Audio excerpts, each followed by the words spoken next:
Tomorrow is V-Day, when we roll out the coronavirus vaccine across the whole of the UK, and it's the beginning of the end of this pandemic. We're not there yet. It's so important that people keep doing the things we know we need to do, following the rules and the basics to make sure we keep this under control.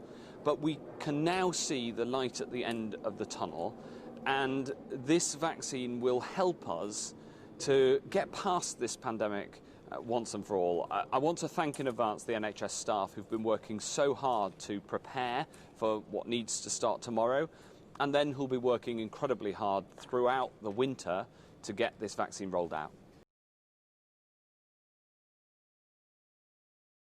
Well, I hope that we can get this, I hope that we can vaccinate all the people who need it as fast as possible, of course.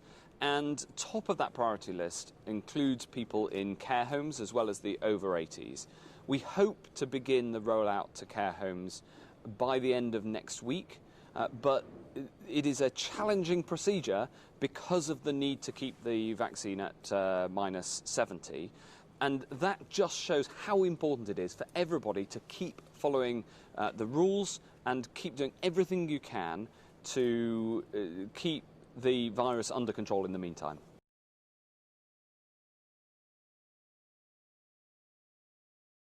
I've tasked the NHS with the job of getting the vaccine into people to protect them and their loved ones as fast as it can be manufactured. So the timing in the new year depends on the regulator looking at the data for the Oxford AstraZeneca vaccine and how fast the manufacturers can produce the vaccine, because that isn't easy. The task of the NHS, once it's manufactured, is to then make sure that everybody can get it right across the whole UK according to need, not ability to pay.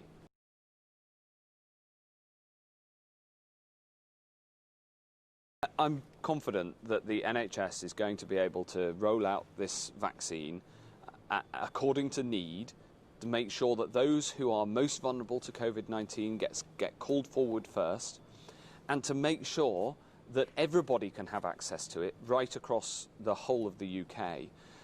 Of course, how fast the vaccine can be manufactured is down to a complicated process that Pfizer and then hopefully AstraZeneca will be delivering on. But tomorrow, V-Day, is a really important moment as we can now see the light at the end of this tunnel of this.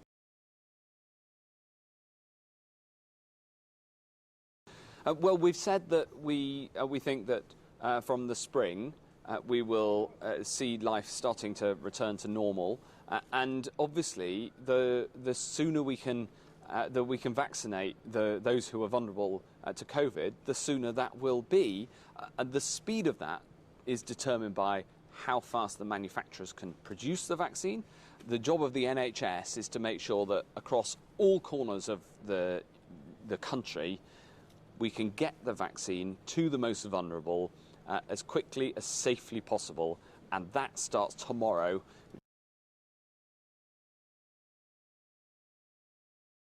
Tomorrow is the beginning of the biggest vaccination campaign in our history, building on successes from previous campaigns against conditions, diseases like polio and meningitis and tuberculosis. So hospitals and then GPs and pharmacists, as more vaccine becomes available, are going to be vaccinating at least until next spring.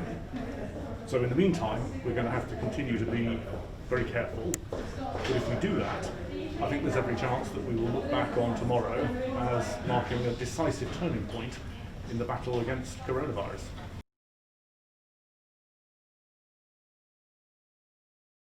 The first people to be vaccinated tomorrow will be the over 80s and some care home workers coming to hospital hubs across England. And then that will be followed by GPs offering vaccinations in community hubs and pharmacists, and we think there's every prospect that by next spring the high-risk vulnerable groups identified by the medical experts will all be vaccinated.